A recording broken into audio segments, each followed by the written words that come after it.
I am sitting quietly in my car, sipping a warm vanilla latte, listening to the frantic voicemail from my sister-in-law, Brenda. She has called 22 times in the last hour. Her voice is trembling, practically screaming into the phone. "Chloe, pick up the phone right now. The police are here, they are throwing Trevor out on the street." "What did you tell them?" I take a slow sip of my coffee, savoring the absolute silence inside my car, and smile. I spent years shrinking myself to fit into their family. Now, it is time they learn about boundaries. Let me take you back a bit. I used to think my life was exactly what I always wanted. I am married to Liam. He is a high school history teacher with a gentle voice and a warm smile that made me feel incredibly safe. We met in our mid-20s, and by the time we hit 30, we had settled into our own little piece of paradise. It is a beautiful wooden cabin right on the edge of a pristine lake, just an hour outside of Seattle. It is not a massive mansion, just a cozy home with a wraparound porch and a large sunroom that I turned into my design studio. I am a freelance interior designer, so I spent months restoring the place. Every single corner of that house has my personal touch. But the most important part is, the cabin is entirely mine. My grandfather left it to me in his will before he passed away. It was my absolute sanctuary. Liam and I were so happy there. Our weekends were quiet and simple. Saturday mornings out on the porch with hot coffee, and Sunday afternoons listening to old records while I sketched new designs. I loved him deeply. He was supportive, kind, and he always knew how to make me laugh after a long day. But Liam had one fatal flaw. He could never, ever say no to his older sister, Brenda. Brenda is 15 years older than Liam.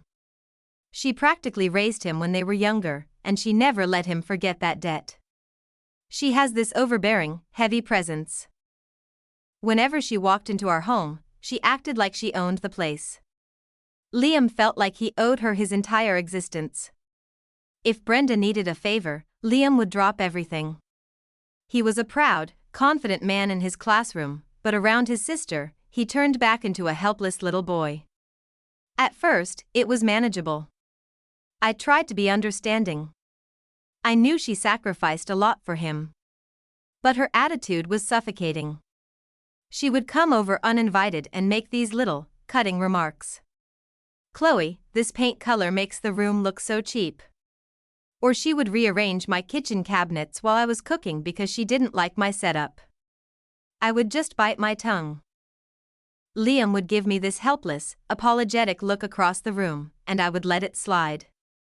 I told myself it was fine, she is just protective. I thought I was keeping the peace. I thought my patience was a sign of love and compromise for my husband.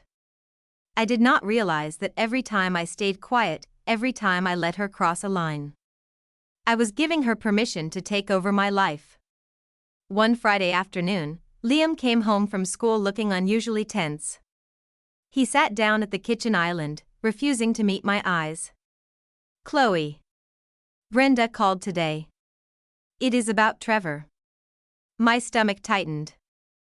Trevor was Liam's younger brother, a 25-year-old who had never held a steady job for more than a month. "He lost his apartment," Liam mumbled. "Brenda thinks he should stay with us for a bit. Just until he gets back on his feet." I stared at him. "Here? In our house?" Liam pleaded with me. "Just for a few weeks, Chloe. Please, he is family." I agreed. I told myself it was only temporary. But in psychology, there is a concept called the escalation of commitment. When you start compromising on your smallest boundaries, like agreeing to let a relative stay for a few weeks, you are silently sending a dangerous message. You are telling them that your boundaries are negotiable. Professional manipulators, like Brenda, never take everything all at once. They test your limits with small, seemingly harmless requests, always wrapped in the moral shield of family. When you endure it to keep the peace, you feed the illusion that your sacrifice will be rewarded with respect. But the reality is the exact opposite. Compromise does not bring peace. It is simply an open invitation for a much larger invasion into your life. 3 days later, Trevor moved in. He brought 3 massive duffel bags and a terrible attitude. He took over the guest room, leaving his dirty clothes in the hallway and his dishes in the sink. I gritted my teeth and cleaned up after him, counting down the days until those few weeks were over. But of course, it did not stop there. A week after Trevor arrived, I came home from a long client meeting. As I pulled into the driveway, my heart sank. There were 2 strange cars parked on my lawn. I could hear heavy bass vibrating through the walls of my beautiful cabin. I walked through the front door, and the smell of cheap beer and stale smoke hit me instantly. 2 grown men I had never seen before were lounging on my living room sofa, playing video games with Trevor. "Who are they?" I demanded. Trevor did not even pause his game. "Oh, these are my buddies. Their landlord kicked them out, so Brenda said it was cool if they crashed here for a bit." I felt my blood start to boil. Brenda said it was cool? In my house? I stormed past them and headed straight for the sunroom. My design studio. My absolute sanctuary. I pushed the door open, and I swear, my heart stopped. The pristine oak table where I drafted my blueprints was covered in empty beer cans and greasy pizza boxes. Someone had dragged a filthy mattress onto the floor, pushing my expensive fabric swatches into the corner. There was mud tracked all over the vintage rug I had spent months trying to find. They had turned my quiet, creative space into a frat house dumping ground. "Liam!" I screamed, marching into the kitchen where he was hiding, pretending to grade papers. "Liam, get them out. Now." He flinched, rubbing the back of his neck. "Chloe, please, lower your voice. Brenda told me they had nowhere else to go. It is only temporary." I looked at the man I loved, the man who was supposed to be my partner. He was completely paralyzed by his sister's demands. My living space was suffocating me. My sanctuary was gone. And that was the exact moment I realized this was never going to end. I spent the next 4 days locked inside my own bedroom. I had to take my client video calls sitting on the edge of my bed, praying the loud music and the shouting from the living room would not bleed through the phone.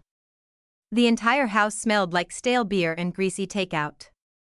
I felt like a hostage in my own home. On Thursday morning, the house was finally quiet. The guys had been up partying until 3 in the morning, so they were dead asleep. I tiptoed out to the kitchen to make some coffee. That was when I saw it. A thick, unsealed bank envelope was sitting right on the kitchen island. It was resting directly on top of my stack of mail. I picked it up.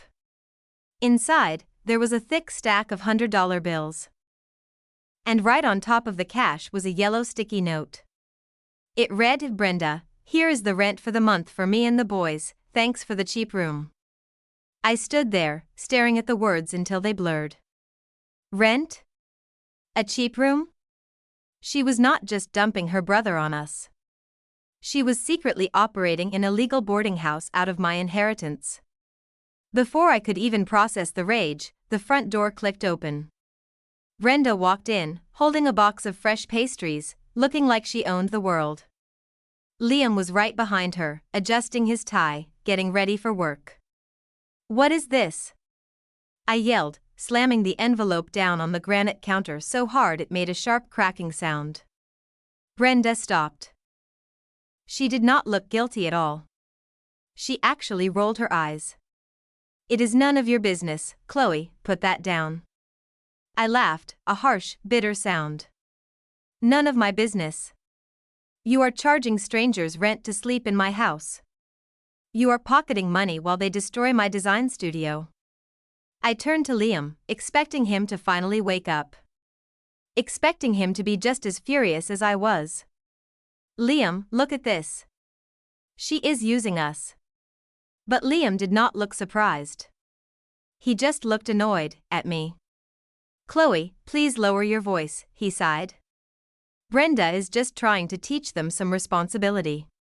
If they stay here for free, they will not respect the property. Respect the property, I screamed.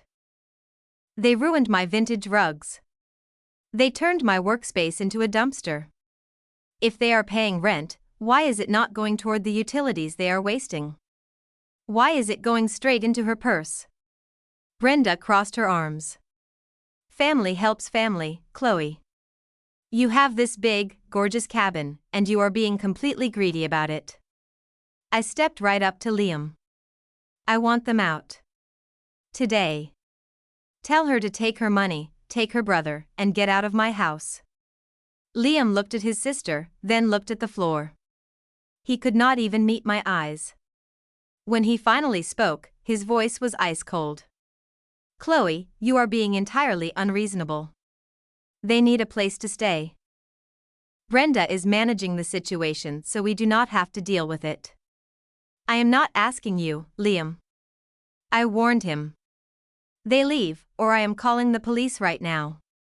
Then, Liam said the words that completely destroyed our marriage. Maybe you should be the one to leave. He snapped. The kitchen went dead silent. The only sound was the low hum of the refrigerator.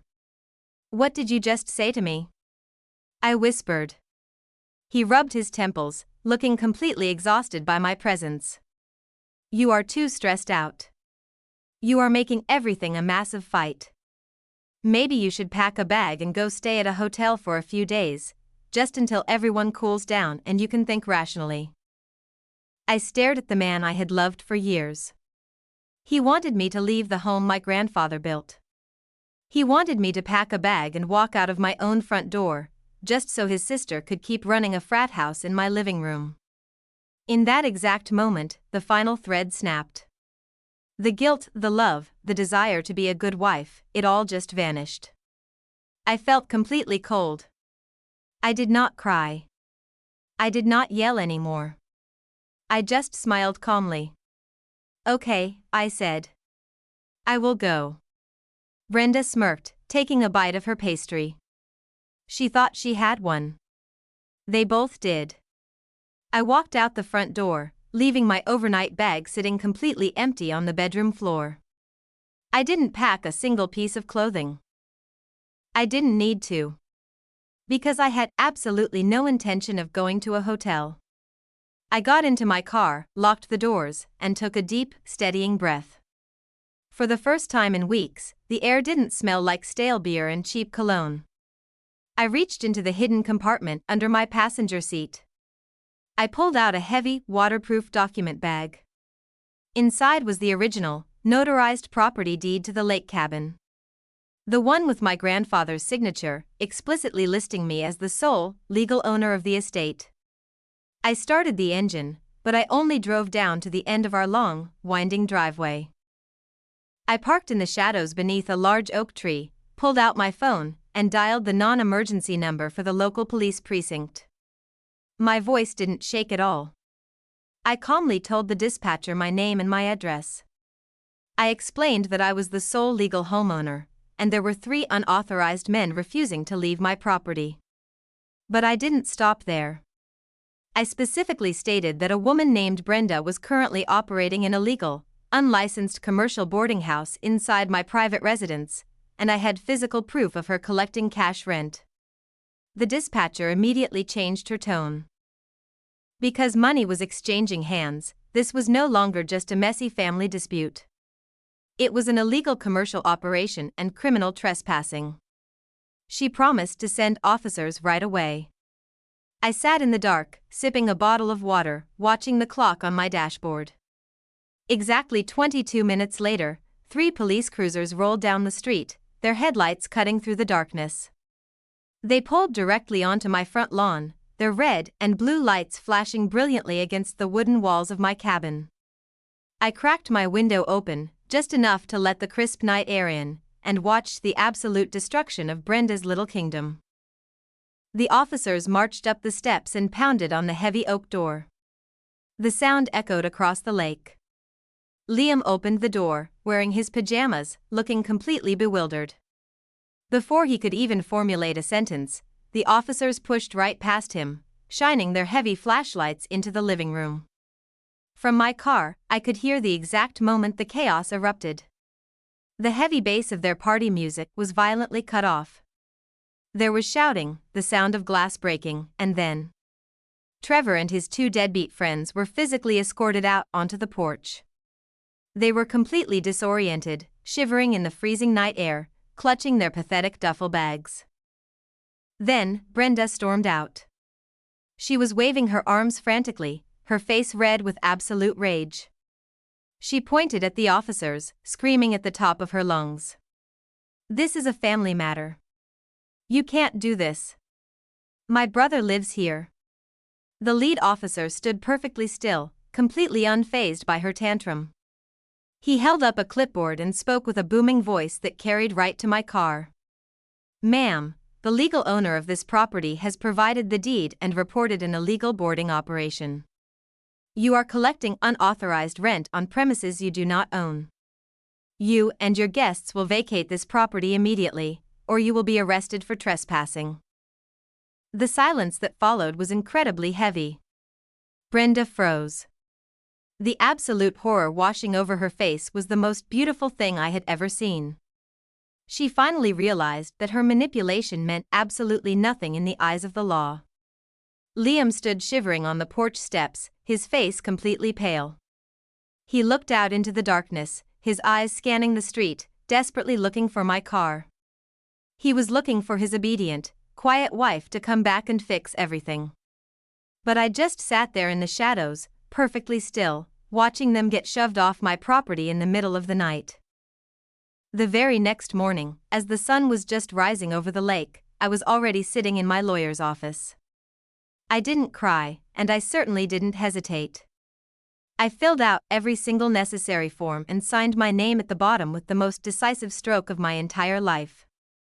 Exactly 2 days later, Liam received the heavy divorce envelope right at his desk at school. My phone started buzzing relentlessly on the coffee table. 15 missed calls. 7 voicemails. His voice was completely shattered, overflowing with a pathetic mix of panic and regret. "Chloe, please, just pick up the phone. I was wrong. Brenda crossed the line. I promise I will never let her step foot in our house again. We can fix this, please don't throw everything away." I sat perfectly still on my living room sofa, quietly listening to his desperate excuses. It was honestly laughable. When I begged him to protect me, when I pleaded with him to stand up for our marriage, he chose to turn his back. He chose to tell me to pack a bag and leave my own home. But the exact moment his power, his comfort, and his free ride were stripped away, suddenly, he wanted to play the perfect, protective husband. I didn't respond to a single word. I just smiled softly, pressed delete, and erased him from my life. That very afternoon, I called a professional team of locksmiths. In less than 2 hours, every single lock in the cabin was completely replaced. The only key in existence was now resting safely in the palm of my hand. I walked into my design studio, the room they had so carelessly turned into a disgusting frat house. I didn't hire cleaners for this part. I needed to do it myself. I personally picked up every empty beer bottle, threw out the filthy mattresses, and scrubbed every single stain off the vintage hardwood floor. Every heavy trash bag I dragged out the front door felt like a toxic weight being lifted off my shoulders. When I finally threw open all the windows, letting the freezing, crisp lake breeze rush into the room, I could finally breathe again. So many people walk into a relationship with the fierce belief that love alone will protect them from family storms. We often mistakenly believe that if we just compromise a little more, our sacrifices will eventually be rewarded with respect. But true freedom and a real voice in any relationship always go hand in hand with financial control and legal knowledge. When I was backed into a dark corner, I didn't use tears to beg for mercy from a spineless husband. I used my personal bank account, my original property deed, and the law. Financial independence isn't just about how many zeros you have in your savings account. It is the absolute privilege to say no, it is the ability to walk completely away from a deeply toxic situation without ever trembling in fear about how you will survive tomorrow. Money in this case could not buy family happiness. But it bought the strongest possible armor to protect my self-worth. The divorce process was incredibly fast. Liam had absolutely no legal right to demand a single penny of the cabin, because it was an inheritance with ironclad paperwork established long before we even met. Without my income, he had to move into a rundown, cramped rental apartment in the suburbs. As for Brenda, she actually tried to threaten me. She called my lawyer, screaming that she was going to file a defamation lawsuit against me. But the exact second my lawyer placed a thick stack of bank statements and written testimonies from her illegal tenants on the mahogany table, she went completely dead silent. She realized that if she took one more step, she would be facing serious criminal charges for fraud. It has been a full year since that freezing night. This morning, I brewed myself a hot vanilla latte, stepped out onto the wooden porch, and watched the calm lake water sparkling under the early sun. My studio is once again filled with beautiful new blueprints and the comforting smell of pine wood. This house is finally, truly mine again. There is no more deafening noise. There are no more cruel judgments in the kitchen. And there is absolutely no more room for any parasites. If you are listening to this story right now and recognizing yourself in it, if you are constantly shrinking yourself just to keep the peace with people who do not respect you, please listen to me. Do not let anyone use the word family as a weapon to destroy your personal boundaries. Clean up your life, cut off the toxic parasites, and take back your control. Because absolutely no one has the right to decide your place in your own life, except you.